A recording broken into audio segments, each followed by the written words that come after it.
Hi, everybody. Welcome. We're just going to give people.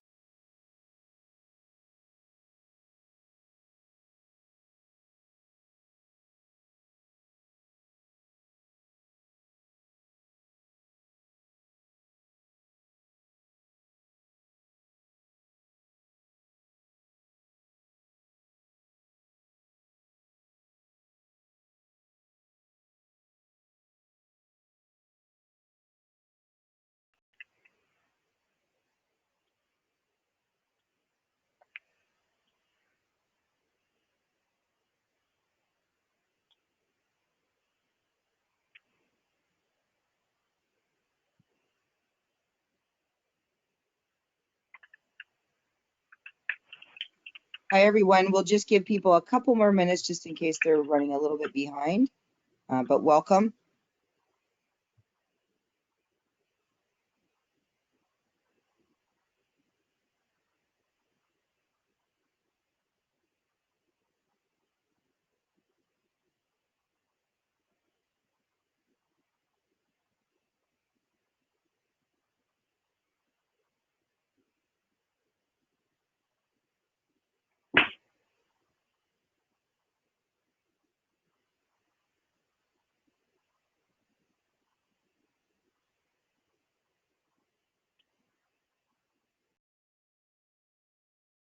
All right, let's get started. Welcome, everybody. My name is Jess, and I am going to be talking about how to optimize staff setup for data-driven data. So what that really means is, like, how do we go about getting new staff in the system? What kind of permissions and things like that do we need to, set up for that staff member?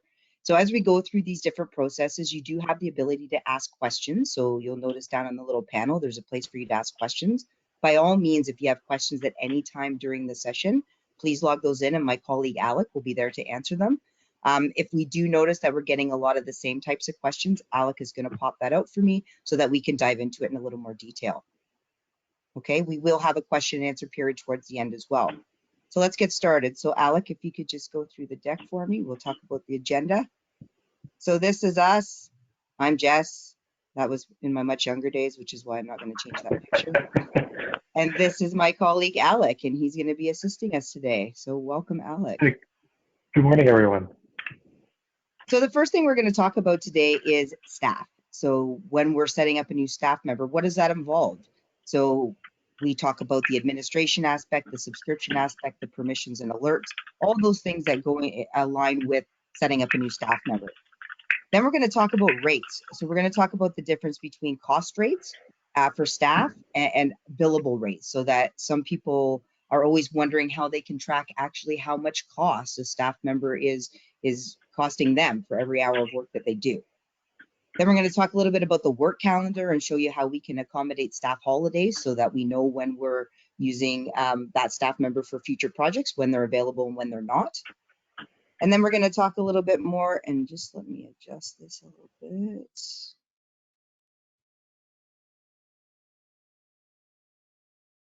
Getting into the dashboard. So dashboards are something that comes up quite a bit in training calls. And just a little bit about myself. So I'm a senior CSM here at Function Point. I've been here for about 6 years, which is why you can see I've just kind of dived right into the whole training aspect of everything. But looking at dashboards, a lot of people, depending on the role, want to see different types of information. So we'll talk a little bit about how you can set up your dashboard to accommodate the different views that people may need to see depending on their role. We'll talk a little bit more about how you can accelerate your business, some service offerings that we have, and then we'll open up the floor for a little more Q&A. Excellent. Thank you, Alec. So now we're going to jump right into the system here. So let me just adjust my settings.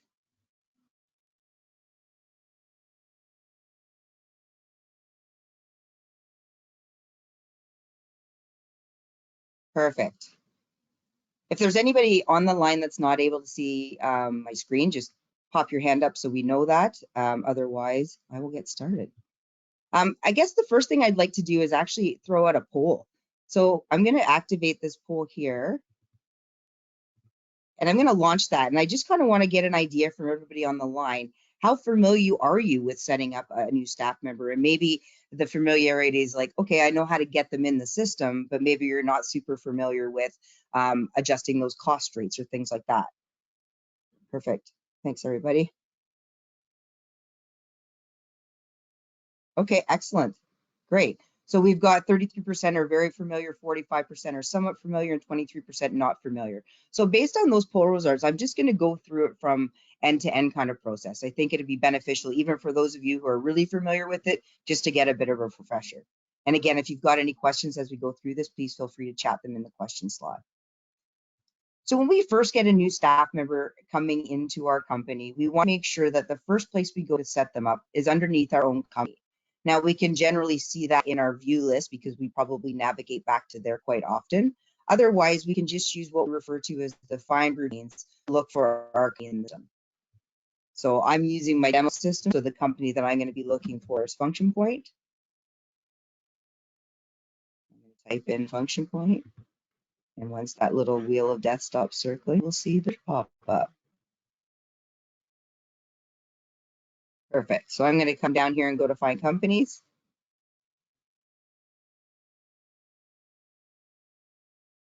What we want to make sure of is, let's say, for example, we've got 2 function points in the system. We definitely want to make sure that the company type of office. So if maybe you have your own company in the system as a vendor, you want to make sure that when you're applying staff, it's going against your company name with the office company type. Okay, so let's open that up here. The first thing we're going to do is we're going to make sure we add them as a contact. So all we have to do from this page is come over and click on the Add New button and click on Contact. It's going to auto-populate all of our company information in here. So the only thing we need to put in here is the first name, the last name, and the email address. Okay. Now, the second thing we need to look at is the status. Obviously, if they're new, they're going to be active, but we want to make sure that the contact type is listed as staff. A lot of times people will put in client staff or things like that, and then they can't figure out why when we get to the next step, why they can't add them as staff. So this is really an important step here to make sure that that contact type is listed as staff. Okay. From here, we're going to click Save, and then we can see we've created this contact record. If there's any questions coming in, Alec, that need to be addressed?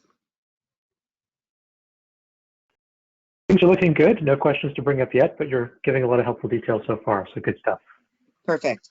So the next thing I want to do is I want to actually assign a license to them. So it's great that they've been set up as a contact record underneath Function Point, but we need to actually allocate them as staff in order to get them access to the system, to provide them with permissions, set up alerts, cost rates, all of that jazz.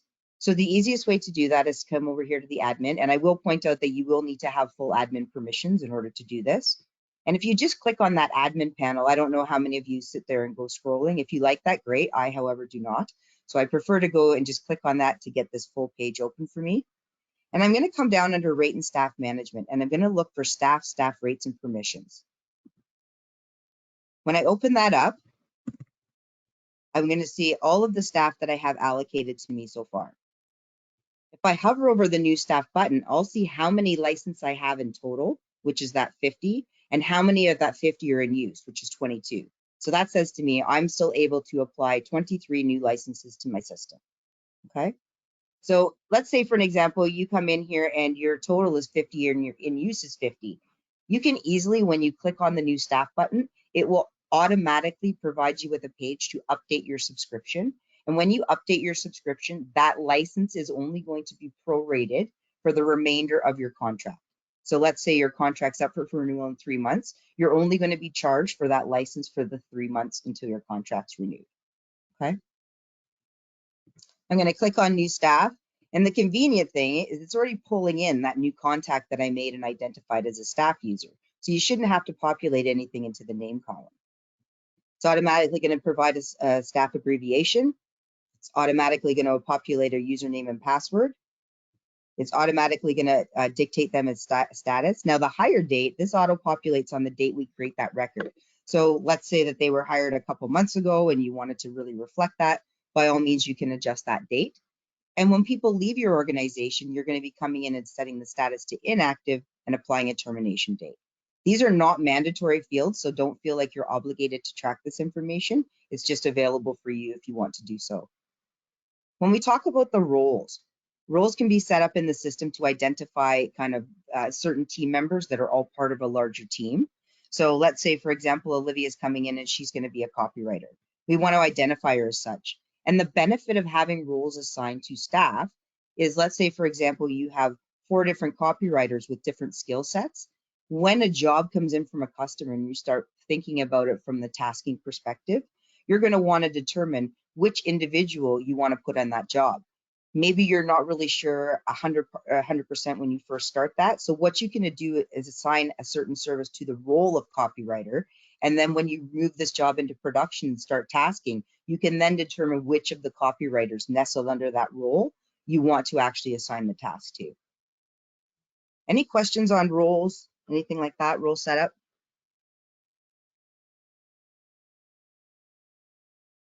Alec, Hi, Jess, anything? thanks for checking in. Yeah, so far we haven't had very many questions, so I'll just issue a reminder here. Please feel free to get your questions into us. I'm here to reply in real time, and where possible, we'll be able to bring your great questions to Jess's attention, and she'll be able to address them on the webinar. So feel free to get those questions in. Thank you. Now, groups is something that I don't see used very often. However, I do think they're beneficial. So when you think about your organization in terms of how many people you have licensed in Function Point, if you're kind of getting upwards of like 30 to 50 people, you might start having groups. For example, I have a customer that has group A through group F, and it represents different parts of the organization. Now, that doesn't mean that everybody within group A is all a copywriter or all a creative. So there's different ways of grouping your staff aside from that role structure as well. So if that's something people are interested in learning more about, we can easily send out some recap help documents on that. The next thing is your hourly cost. So this is a big question that I get from people all the time. They want to be able to track the value of what is that staff member costing me for every hour of time that they track. So a lot of times people will put in what they call like a Z cost rate because they're like, well, I'm not really sure for every individual. So I'm just going to put in $55 is like a blended cost rate. And that can be set up in the very early stages of the system. So whenever you're creating estimates, you've got this automatic defaulted cost to measure whether you think you're estimating enough time to be able to accommodate what the cost is going to be so that you're profitable. You can go the other route and do a staff hourly cost. So maybe Olivia is a junior and you realize based on her salary, her overhead, things like that, that you're going to factor in that she's costing you $30 per hour. So every hour of time that Olivia tracks is now going to cost us $30. So that's a good thing to be able to measure when we start looking at job financials. When we talk about the password, the system will automatically generate a password for you. So the username Olivia Bird actually just gets shortened. So her password would be OBird, all lowercase, no spaces in between. And this is automatically forcing that person when they log into Function Point for the first time to reset their password. Okay. I'm going to click submit here. And now the next thing I want to do is load a permission set. So this automatically pushes me into this page. So I can choose to load it directly from here. And you'll notice that, again, this is my demo system, so I have quite a few different permission sets. Some individuals who are on the call may still have those 4 kind of sets that come out of the box, which are administration, traffic manager, basic user, and account executive. Others of you might have created your own permission sets. So at this point in time, you want to determine, based on what Olivia is going to be doing and what visibility she needs to see in the system, what permissions does she need to see? So I'm going to assign her a copywriter permission set, and you can see that this is showing me everything that she's has available to see. And when we talk about the permissions, if you're not super familiar, you can just simply open these up and see what that's allowing them to see. If there's certain things that you go through and you're like, actually, she doesn't need to see admin, I can just take that off. If she doesn't actually need to get in to see reports, that's not relevant for her either. The best recommendation is, if you can, to have group sets set up so that it is kind of role dependent. If you have this role, this is the permission set you should be allocated to. However, you may find that there's a few anomalies in those situations where one individual who's part of a permission set assigned to a role needs something a little bit extra. This is where we can come back to that staff page and individualize or personalize those that individuals' permission sets. Okay, so you're not confined to just what you see in those sets that come out of the box. You can still go in and make personal adjustments. Okay. So once I'm done that, I'm just going to click submit. Now this is where we start talking a little bit about staff rates. So depending on how you're set up in the system, some people can be like, it doesn't matter what service we're working on, it doesn't matter what rate card, Alberto is going to follow that basic billing format. So whatever that rate card dictates, that if he's doing animation, our service rate for that on our standard rate card is $100, on our discounted rate card it's $75, and our higher rate's $120. But let's say, for example, Alberto is actually somebody senior. So if you're going to be using him as part of a job, you want to say that his rate would be 120 across all those services. So you can enter a staff rate specific to Alberto, which means when you're building out that estimate, you can apply Alberto to be the one that's handling the archiving or the brochure, whatever the services he'd be responsible for, and it'll automatically override that billing rate to 120. Is there any questions around staff rates? Is there anybody that's using staff rates or role rates or anything like that have any questions that they're having any kind of challenges with? I haven't seen any questions come in yet on staff rates, but we do have a couple of questions on staff groups. So perhaps in a second, if we go back to the individual staff page, got a couple of people asking if they could see a little bit more detail about how to use groups. Yeah, certainly. So I'll just finish up here. Staff rates are, again, if you have a service or a staff member where you want to bill out a higher service rate, this is where you can come to manage that. Okay.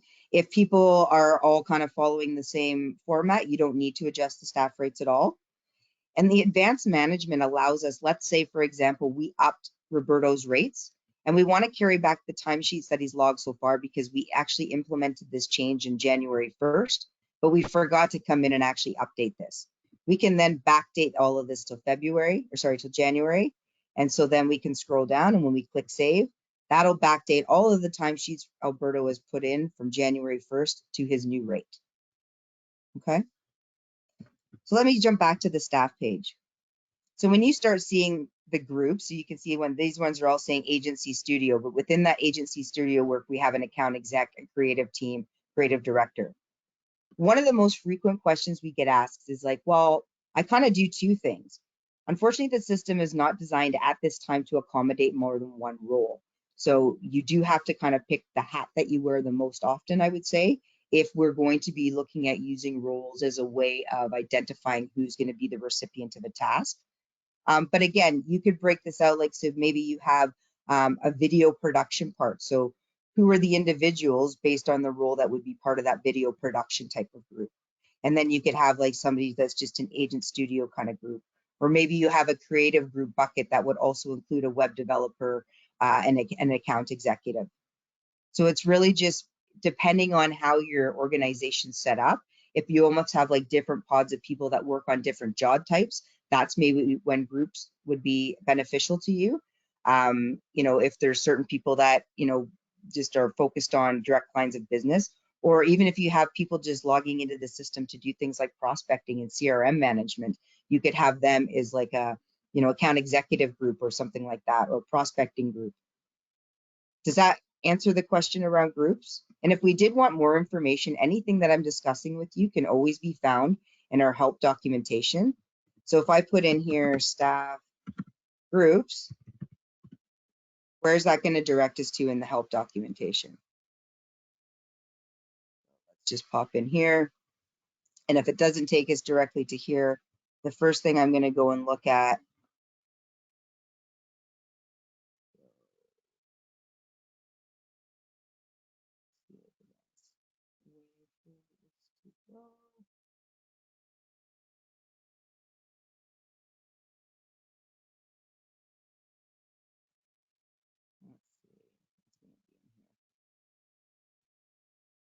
I'm just going to scroll through this because this is kind of what we've already covered, but just to show you, this is going to give you all that step-by-step information. Managing the permissions. Oh, it's not referencing groups. Okay, I will dig that out, but essentially anything that you can find or that you're looking for should be accessible to you in here. I just want to type in groups one more time.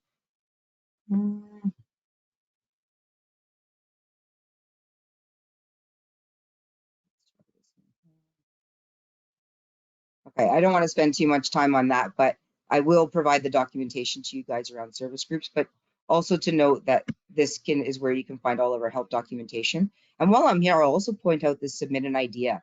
This section here allows you to submit feature requests. Maybe you come from using another system and they had functionality that doesn't exist within function that you'd like to see.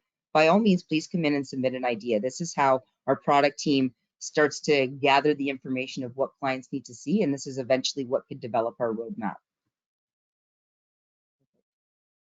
Any other questions about groups before I move on to alerts? Yeah, we've got a good follow-up question, and I know that you sort of hinted at the documentation with some step-by-step instructions, but we've got a customer wondering how to actually add additional groups or role options within the admin settings. Oh, perfect. So just if we navigate back into the admin section, and you come under system setup, and you look under list maintenance, this is everywhere in the system that you have the ability to update those fields, right? So if we look down, we can scroll through things like, so if you're using briefs, this is, we can adjust your brief statuses. Let's say you start entertaining a new, offering a new service. You can update your estimate and job type to include that service. And when you scroll down here, you're going to get to staff role. So staff groups. This is where you can pull those into the system. So if I wanted to add one for video, I can now save that. You can order them alphabetically.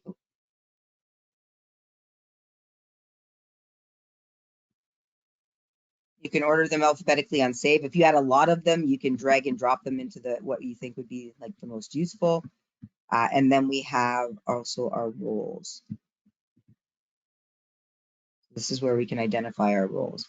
And just because I'm I'm going to put those in alphabetical order, and I'm going to drag that no role down to the bottom because it's unlikely I'll be choosing that one when I have this majority. You can also see too that some roles here are not listed as active. So you could maybe build some of these out that you're hoping in future you have somebody that's specifically designated as an admin, and you have somebody that's studio staff, and you can just come turn them on when you're ready. Or you can just build them as needed.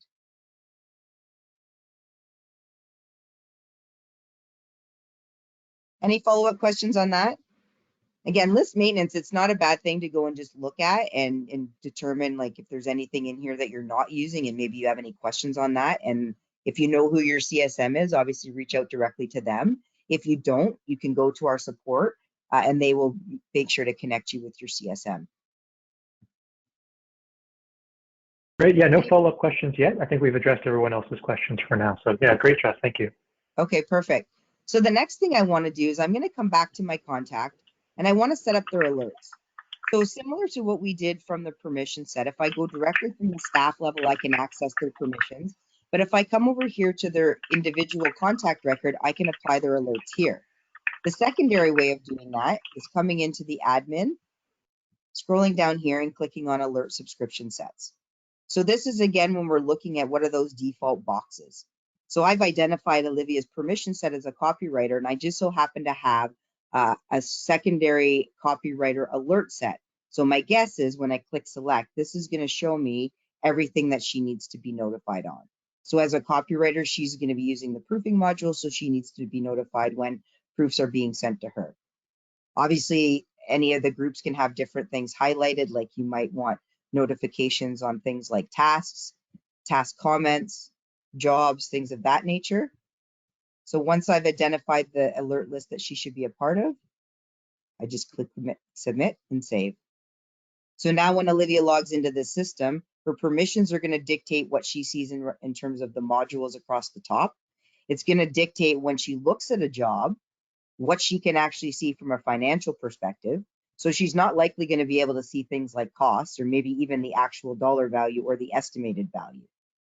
Depending on what her role is, for example, those that we refer to as basic users, which is a title we'd like to change, are really logging in the system to track time to tasks. So they don't necessarily need to be privy to the whole financial picture of a job. So that's what permissions are going to dictate. Now, obviously, when we come kind of circle back to entering that stock cost rate, this is where we're going to see it. So for those of us who do have the permissions either from that admin level or have been designated permissions to see cost rates in the system, this is where they're going to show in the job financials. So now I can look and I can say, out of that 4 hours of time that I've allocated, I've actually tracked 9.58. The cost to me as an agency is 239.5. And how is that number being derived? It's looking at these timesheets, who logged the timesheet, the number of hours they logged based on the staff cost rate we'd applied. The actual amount is 366. So, and then we've only invoiced that. So technically we're kind of out of pocket at this point in time. But the goal here is to make sure that obviously when possible, unless you can bill on actuals, that our actual amounts hitting less than our estimate, and the difference between our cost and our actuals isn't astronomical. Any questions on the staff cost rates? Nothing's come through yet, Jess, but if something does, I'll bring it to your attention for sure. Okay. And again, one thing I'll point out too is, let's say that you're a business that's never used staff cost rates before, and you're kind of like, you know what, I want to put that information in to start from January. The easiest way to do that, it would be to come back underneath your admin menu again, rate and staff management, staff rates and permissions.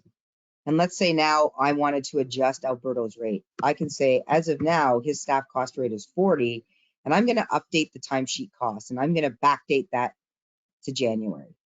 So any timesheets that, you know, maybe you want to start tracking this that have been logged from that start date going forward, we can backdate those costs to staff and submit. So it's going to say, double check, you sure you want to update those to have the cost rate? Yes, I do. Submit. Here's what I found. Okay.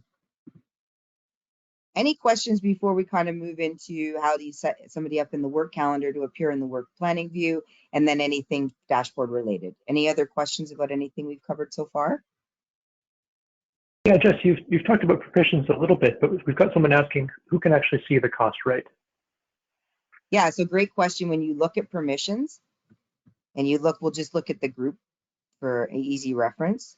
In order for somebody to see the cost rates, they have to have this salary and wage info selected. If they do not have that selected, they will not be able to see cost rates. But the other permissions that relate to the financial management, so what you're able to see on a job, are under admin. And this is going to, if these have them checked off, they'll allow to see actual amounts, estimated amounts, and invoiced amounts. And they'll be able to see the rate associated with the job, but they will not see that cost rate column. Okay. If there's any follow-up questions, just let me know on that, Alec. So now that I have my staff member in the system, from a project management perspective, I want to make sure that I've got the correct number of hours that they work on a day allocated. So obviously you can see that my staff here is very terrible in tracking time to their tasks because they're all overdue. However, we want to make sure that there's Olivia. Why is Olivia all grayed out across here when we look at Nadia and she's not? And that's because we haven't set her up in the work calendar yet. So again, we're going to go back to our admin under system setup, and we're going to come down to the work calendar.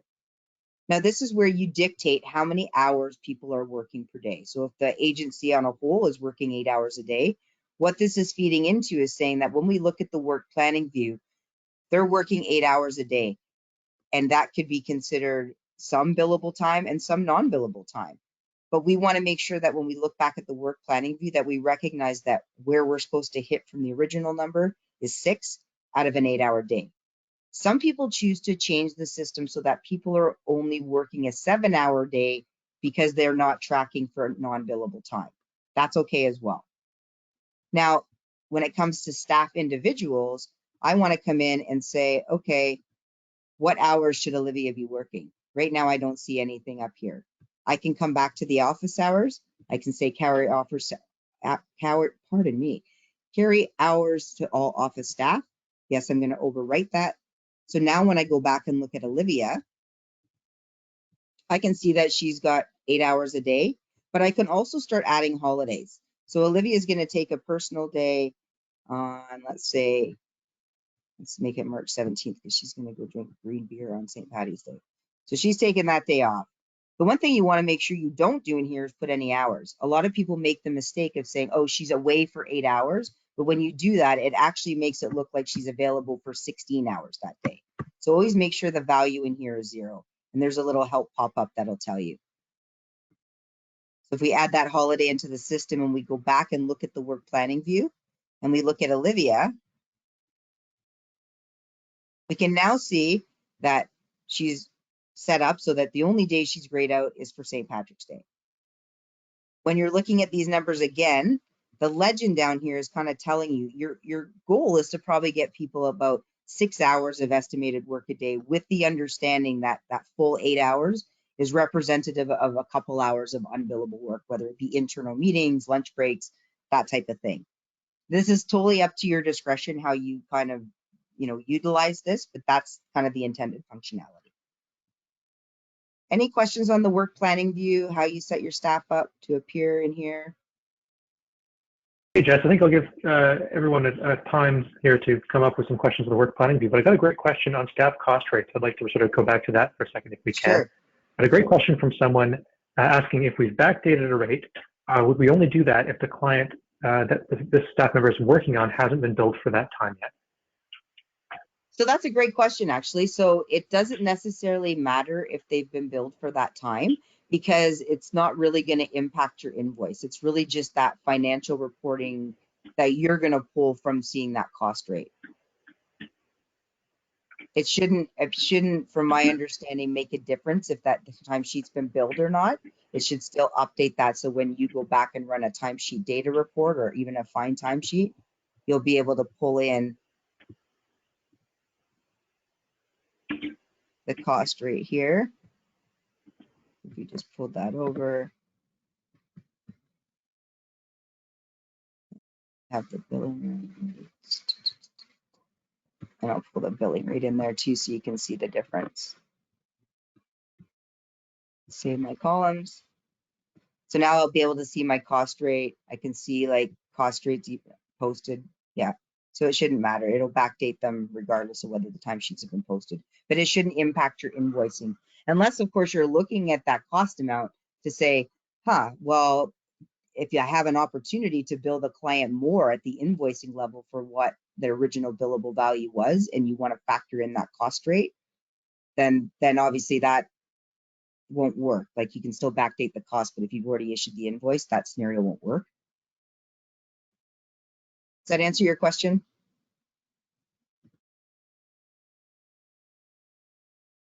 Yes, it looks like that's answered that person's question. Thank you, Jess. Okay, yeah, no problem. So the last thing I really want to cover is the dashboards. So a lot of people like the dashboards for different reasons.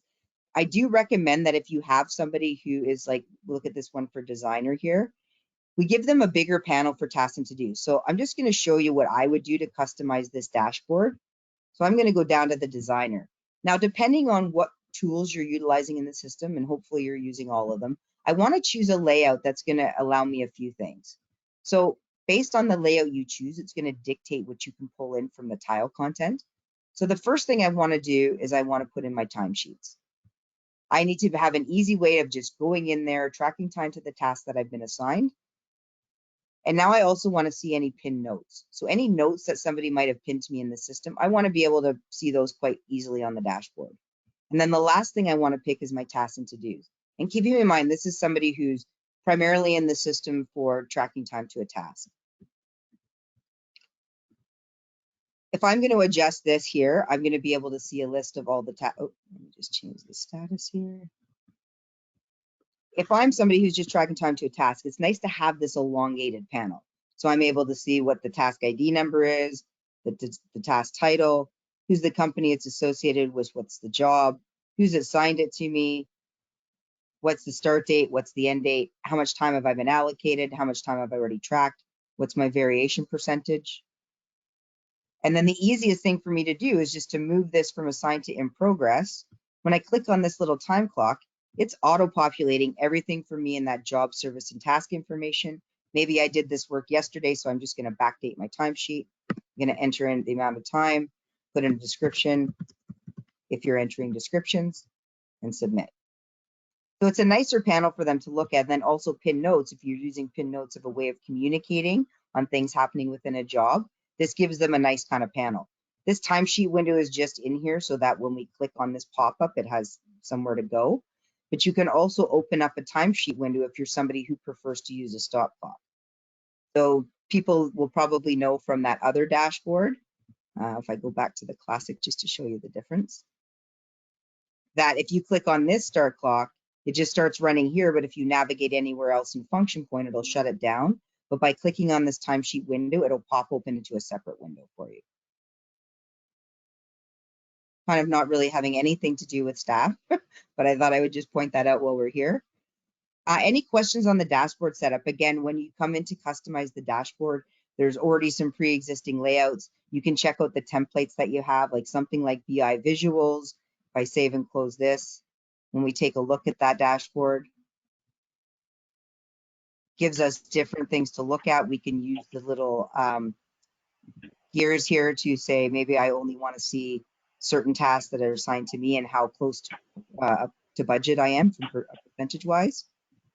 So it's something that I would suggest you play around with. And if you have any, obviously, suggestion how to improve the dashboard functionality or things you'd like to see, that's when I would direct you back over to here to submit an idea and let us know the types of things you'd like to see. Okay, so Alec, I'll just pop into, before we get into any further questions, if we could just go back to that slide deck and just, I want to just let you guys know, depending on what stages you're at with your relationship with Function Point, the service options we do have available. So if you could just pop back there, that would be great.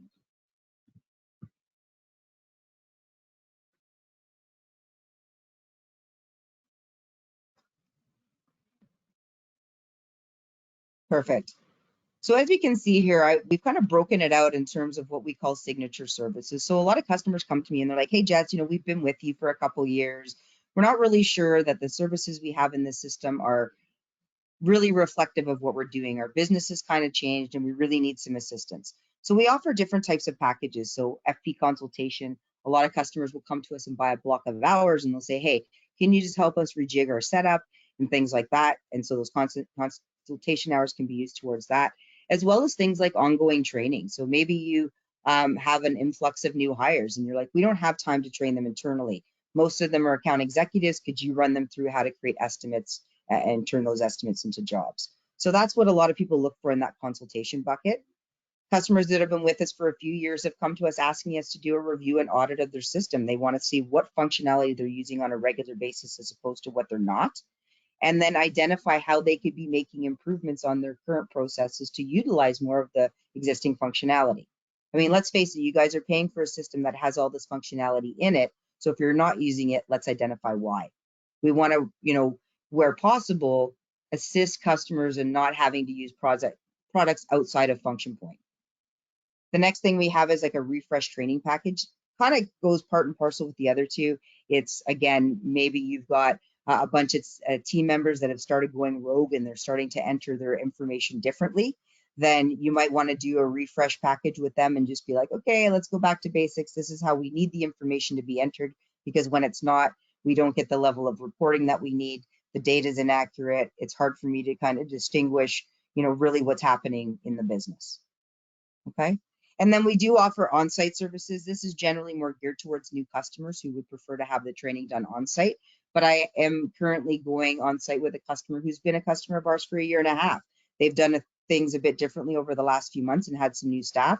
So they thought it would be more beneficial to have me come on-site and do some training with them there. So that is something else that we offer. Any other questions, concerns, feedback, comments? Is there any other information that you'd kind of like to learn more about? Obviously, we like to host these webinars based on feedback that we get from customers. So if there's any topics that you'd really like to see done in a webinar, by all means, throw those into the chat or the questions and let us know. Otherwise, you will receive a copy of this recording. And if you don't know who your CSM is, you're welcome to email either myself or Alec or the support team. And if you have any additional questions, we can definitely connect you with your CSM. Excellent. Any other questions coming in, Alec? Hey, Jess, I think we'll give everyone a minute to come up with some final questions here, but I will just bring one to your attention. If we could go back to your demo system, we've got a great question. Someone's asking if there's a burn down type of widget for the dashboards when building a custom dashboard. That's a great question. So not necessarily on the dashboard. There's ways to see like kind of job summaries and things like that. But for those of you who are not aware, we did come out with a new feature. So under system setup, under system preferences, under the track option, we have the ability to put in a new percent to budget alert. And where this shows up is at the job level. So if we go and look at one of the jobs and we go to the summary page, we'll be able to get an alert. So people have to sign up for the alert to let us know when we're a certain percentage close to that budget. Now the budget will be validated by the estimated value. So there's an alert to budget for the job budget itself, as well as hours. So I love looking at my demo system because it looks like I'm a horrible business person and I've, not done very well at all. However, this would allow me to get an alert if I have a task that's been assigned to me and I'm 80% way to that budget. I can get an alert as the task recipient, but I can also get an alert if I'm the one that assigned that task. So more from a job summary perspective, you can look at the dashboards to provide that kind of information. You can see this one here is giving us all jobs, percent to budget, and it's showing us, within budget. When you click into that, it's going to take us to the job list to see which jobs fall into that bucket. But there's also the option to pull a lot of this stuff into the BI report. So for those of you who have premium BI, we can build out pivot tables, bar graphs, and things and charts in there for you as well.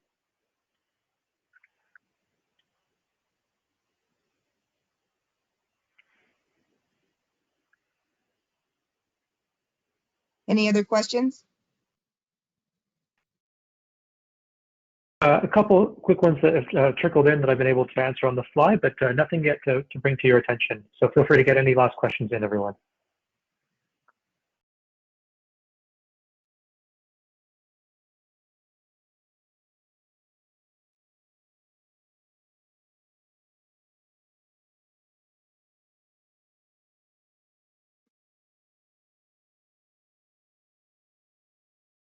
Alrighty, if there's no other questions, I will let you guys go. I hope you found this helpful. And again, if you do have any follow-up questions, please don't hesitate to reach out to Alec or myself or the support team, and we'll definitely get you connected with your CSM. For those of you who I am your CSM, you know where to find me. Thanks again. Have a great day, everybody, and thanks for your attention.